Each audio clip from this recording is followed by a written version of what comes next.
that maybe not quite how you drew it up from the start? No, of course not. Chasing 4 runs the second time in the weekend with no outs recorded in the first inning. No, not how we wanted it. Hey, but we had been there before, and we've been there before chasing runs, and a lot of it was by our own doing, of course, defensively. But yeah, I mean, it just shows a lot about our team. I mean, they've got a good team. They've got a really good lineup, and to me, Mason McConaughey is the difference in the game, though, because when the game's in balance, you've got to have a guy that you can go to that's got stuff. We're not playing defense. He got some strikeouts.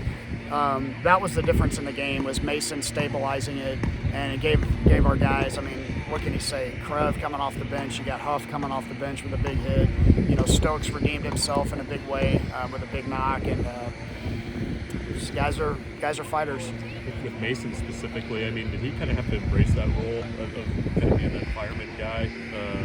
He's kind of been a starter in his background. Yeah, see, the thing with Mason is he doesn't really care what he does. Yeah. I mean, he is literally the most humble, hardworking, but yet confident kid that you could possibly want, and that's what helps you win, is because there's no ego there. It's not, well, you brought me here to start, why am I not starting? It's oh, you're starting a freshman in front of me, I'll come pick him up if I need to. You know, that's just the type of kid Mason is, and that's the kind of team that we have. With Ty, I mean, was it a little bit hard to evaluate given the defense behind him? Yeah, very hard to evaluate because, you know, obviously you don't want to walk the leadoff hitter, but, you know, a couple of plays we certainly should have made. It's particularly the double play ball on the right side of the infield. I mean, that would have settled things down. We're proud of him for at least getting to the third inning for us. I feel like you're kind of closer to locking down who you want playing in that second base spot. Yeah, I mean, I think it's just going to be mix and match type situation, and you know, we kind of went back and forth on how we were going to play the defense today, and it bit us early in the game. But yeah, I mean, Huff is having good at bats, and he's our best defender over there, and we've got some other guys that can play. Hopefully, Overbeek will be back at some point next week, but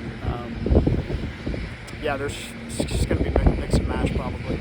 And if Overbeek comes back next week, will Stokes go to second likely? I don't know. I'm not sure. I'm not sure what we would do there. What's some of the keys to the 2-out hitting you guys had today? 10 runs, 2 outs. It's contagious. I mean, really. I mean, I was, the thing that, to me, that we've made a big adjustment with is the strikeouts.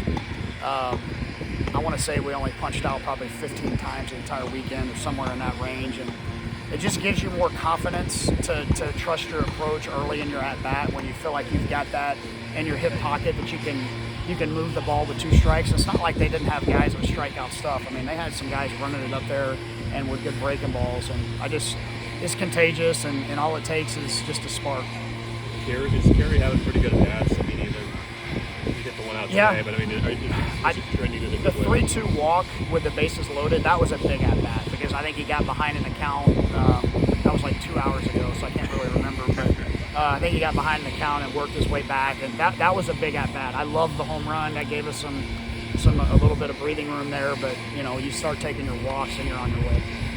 What's the challenge now for midweeks coming up and changing the rhythm a little bit? The challenge is to know that we have to show up every single day, you know, and we are far from a finished product. We're far from perfect, but we're finding ways to win games. So the message is just going to be very, very consistent. Like, we want to be the team we're capable of being.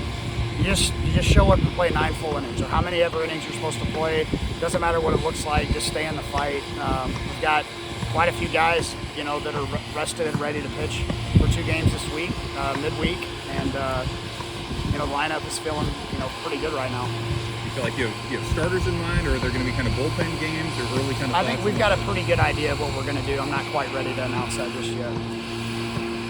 I mean, when your bottom third produces like it did for the most part all weekend, you know, I mean, what does that do for you when you have, you know, your main guy like Riley Silva who goes 0 for 4 and you're still able to play 12 runs? Yeah, and I don't really know that there's a true top and bottom middle of the order. I mean, it's a little bit unorthodox at times with what we do, but, you know, a guy like Stokes, who we brought here knowing was a good hitter. He was a JUCO All-American, and he's hit a lot of doubles and triples and drove runs in. I mean, he's starting to get more comfortable and confident, and that helps. And Dylan Huff was a leadoff hitter for a JUCO World Series team. He's starting to get confident and comfortable. So those guys at the bottom of the order, they're baseball players, and they're kind of just understanding their roles, and they're producing in those roles. I don't know if Harrah Hill's part of your guys' plans or whatever. What have you seen from him kind of behind the scenes? He hasn't gotten into a game. Yeah, I'm seeing that he's close. I mean, he's had some really good live outings. The stuff is really good.